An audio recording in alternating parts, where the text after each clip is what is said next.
Pernikahan di atas kertas.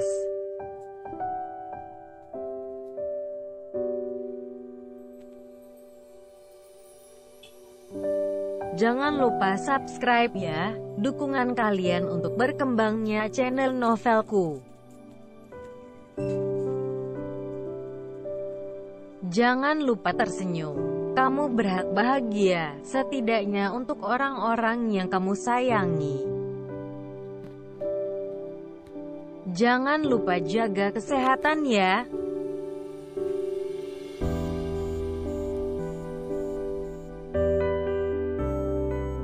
Jangan lupa subscribe ya, karena subscribe itu gratis selamanya.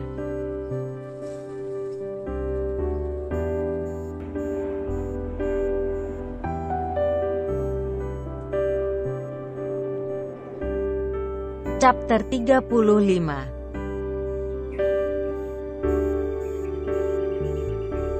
Senja mengutarakan opini yang telah ia telaah dari segala sikap sang suami. Ya, kamu benar, ibuku namanya juga Neta, dan golongan darahku sama dengan ibuku. Itu semakin membuat aku yakin akan hubunganku dengan mereka. Dari mana kamu tahu kalau ibumu memiliki golongan darah yang sama denganmu? Bukannya kalian berpisah sudah lama sejak kamu masih kecil? Tanya Senja terheran-heran. 5 tahun yang lalu aku mengalami kecelakaan dan membutuhkan transfusi darah. Tapi sayangnya papa gak bisa mendonorkan darahnya, karena golongan darahku hanya sama dengan ibuku. Dari hal itu aku ingat, kalau semuanya benar-benar terjadi sesuai dengan kenyataan. Bukan hanya kebetulan. Iya juga sih, kenapa harus bisa sesuai semuanya ya? Kayaknya aku tahu dari mana kita bisa tahu kepanjangan dari inisial nama Agnes.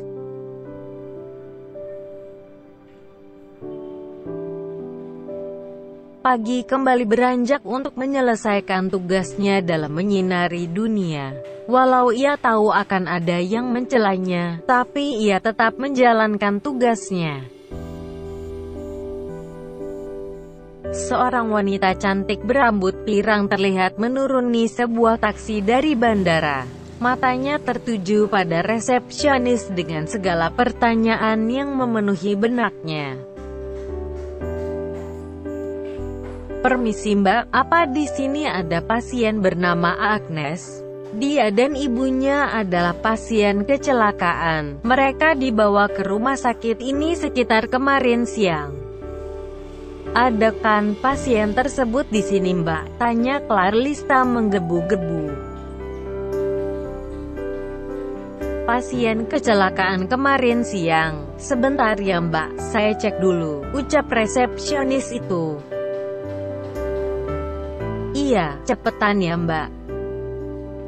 Clarlista menunggu dengan harap-harap cemas. Semoga dengan sedikit hal yang ia tahu tentang Agnes dapat membantunya menemui Agnes dan Senja. Gimana mbak, ada kan? Tanya Clarlista memaksa. Ada mbak, untuk pasien kecelakaan kemarin ada pasien yang bernama Agnes. Saat ini dirawat di ruang VIP nomor 4, ia dirawat satu ruangan dengan ibunya. VIP nomor 4. Oke, makasih mbak, ucap Clarlista meninggalkan meja resepsionis. Kakinya berlarian kecil untuk mencari ruangan VIP tersebut. Jiwanya terus menggema dalam diri akan kata maaf yang harus segera terucap. Namun sesampainya di lorong menuju kamar VIP, ia melihat 2 orang ajudan menjaga di depan sebuah kamar. Maaf permisi, apa ini ruang perawatan Agnes dan ibunya? Tanya Clarlista menghampiri 2 orang berbadan kekar itu. Terlihat kedua orang ajudan itu salah melemparkan pandangan heran. Pasalnya ia sama sekali tak ditugaskan untuk menerima seorang tamu pun untuk pasien di ruangan itu. "Tanya Pak Bos dulu Gi," ucap salah satu ajudan menyuruh ajudan lainnya. "Siapa namanya Mbak?" tanya ajudan tersebut. "Clarlista Aquin. Saya adik dari mitra bisnisnya Pak Fauzan." "Tunggu di sini sebentar," seru ajudan itu sambil memasuki kamar perawatan. Tok tok tok. Kamar perawatan diketuk untuk memberi tanda pada penghuni di dalamnya. "Masuk," sahut Fauzan dari dalam ruangan. "Permisi Pak, maaf ada tamu di luar." Seorang wanita namanya Clarlista. "Apa dia diizinkan masuk Pak?" tanya ajudan tersebut. Fauzan mengeritkan dahinya kebingungan. Rasa risih akan kedatangan orang asing yang mengganggu kehidupannya mulai ia rasakan. "Mau apa lagi sih wanita itu?" seru Fauzan kesal. Ia menghampiri wanita itu dengan cukup kesal. Wajahnya mendadak menjadi datar dan penuh emosi. "Saya kan sudah bilang sama kamu, kalau saya luang, saya pasti akan menemui kamu. Gak usah kamu sampai jauh-jauh datang ke Surabaya seperti ini hanya untuk menemui saya," seru Fauzan meluapkan emosinya. "Maaf Pak Fauzan, saya kesini sudah sangat sopan, karena saya sadar ini rumah sakit bukan tempat untuk berdebat. Dan satu lagi, saya kesini untuk menjadi ibu Senja dan Agnes. Karena saya memiliki satu urusan yang sangat penting dengan mereka dan tidak ada hubungannya sama sekali dengan Anda Pak. Saya mohon maaf sekali lagi." "Ada urusan apa kamu dengan istri saya? Lalu dari mana kamu kenal dengan Agnes?" tanya Fauzan menurunkan volume suaranya. Belum sempat Clarlista menjawab pertanyaan Fauzan, Senja sudah lebih dulu datang menghampiri mereka. Keduanya pun saling diam, terutama Clarlista. Ia mencari-cari ide untuk mulai menjelaskan semuanya.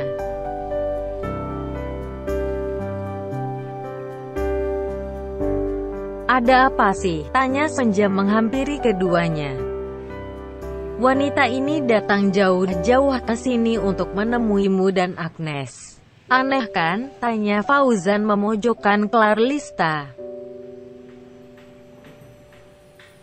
Kamu yang kemarin datang ke rumah kan?" tanya Senja mencoba ramah. "Iya Bu, ada hal yang harus saya bicarakan mengenai Ibu Senja dan Agnes." Senja pun terheran-heran dengan ucapan Clarlista. Dari mana ia mengenal Agnes? Apa mereka berteman? Senja pun tak tahu jawabannya. "Kamu kenal dengan Agnes?" tanya Senja bingung.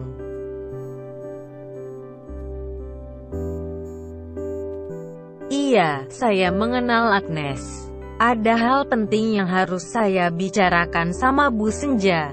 Please, ini sangat penting untuk saya." Setelah memberikan kode kepada sang suami agar Clarlista diberikan izin untuk masuk ke dalam ruang perawatan, akhirnya Fauzan mulai melulu pada sang istri. "Silahkan masuk," seru Fauzan sedikit kesal. Setelah masuk ke dalam ruang perawatan, Clarlista mengamati wajah Agnes yang masih menggunakan oksigen. Dari kejauhan ia meyakinkan dirinya bahwa wajah Agnes benar-benar mirip dengan wanita yang dulu salah paham dengannya.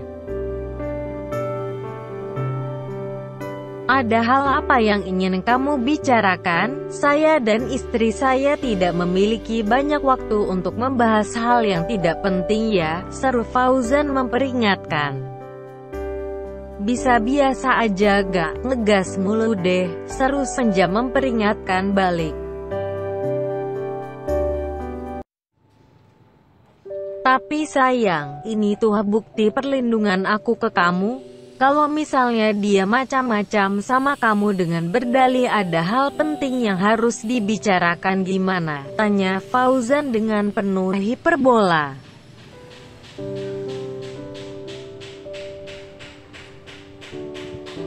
Saya gak akan melakukan sesuatu hal yang buruk pada Bu Senja Kopak, ucap Clarlista membantah.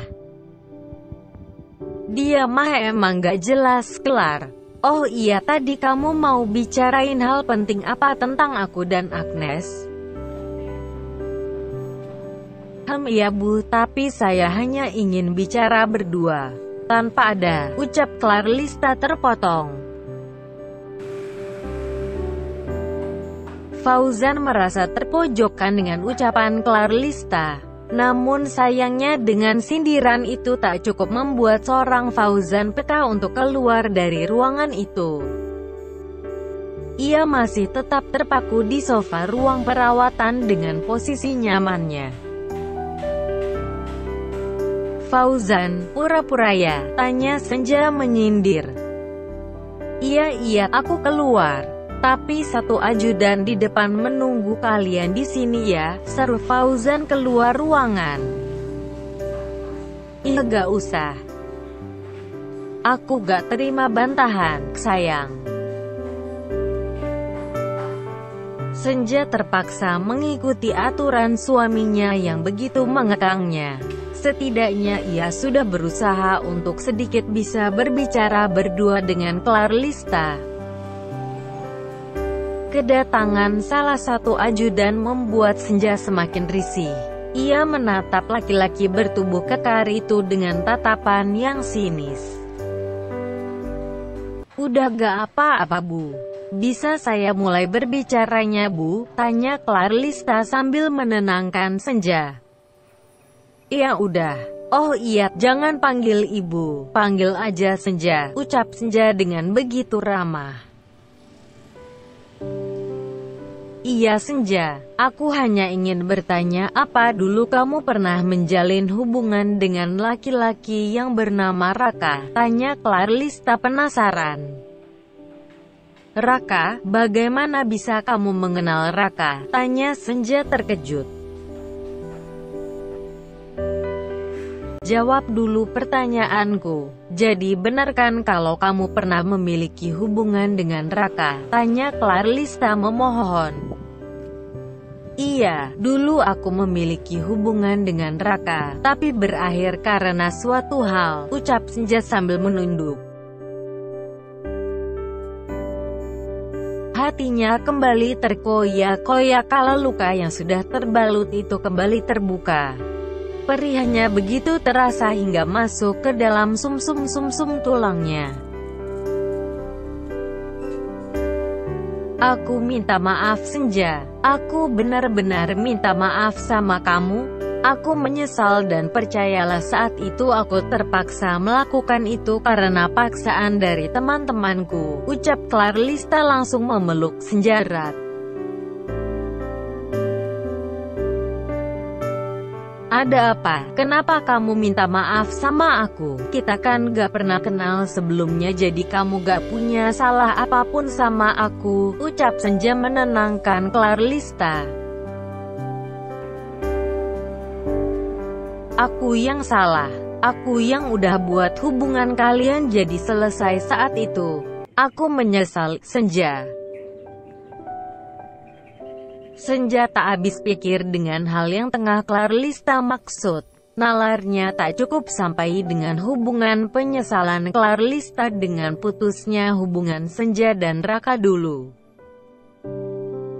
Maksud kamu apa? Tanya Senja melepaskan pelukan Clarlista.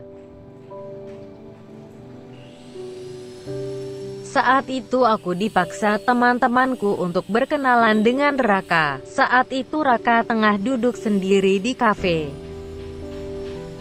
Tiba-tiba Agnes datang dan aku terpaksa bilang ke Agnes kalau aku pacarnya Raka. Saat itu Agnes jadi salah paham. Lalu setelah itu Raka malah berucap bahwa ia tak akan pernah memaafkan aku jika sampai kalian putus gara-gara aku. Aku gak tahu masalah itu, ucap Senja dengan begitu santai. Tapi kamu memaafkan aku kan karena masalah ini?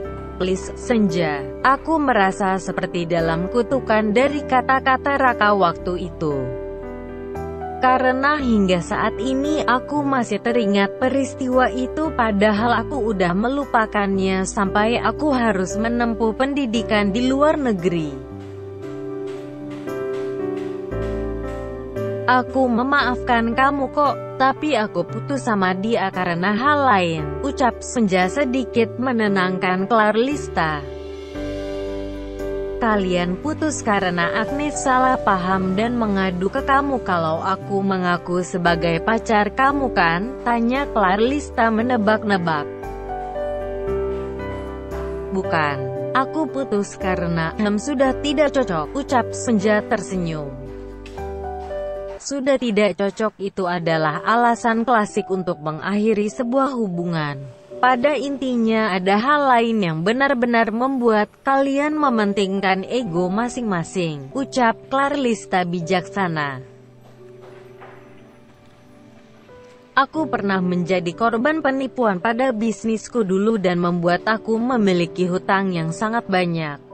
Saat itu juga aku down dan Raka malah memutuskan aku hingga membuatku semakin down. Intinya kami putus karena Raka tidak ingin memiliki kekasih yang banyak hutang. Bukan karena ego, jelas Senja sambil tersenyum. Aku minta maaf ya udah bikin kamu sedih karena teringat masalah itu, ucap Clarlista memegang tangan Senja. Gak apa-apa kok, udah berlalu juga. Lagi pula aku sama dia udah gak ada hubungan apa-apa lagi. Aku sadar aku yang dulu punya banyak hutang tak pernah pantas bersanding dengannya.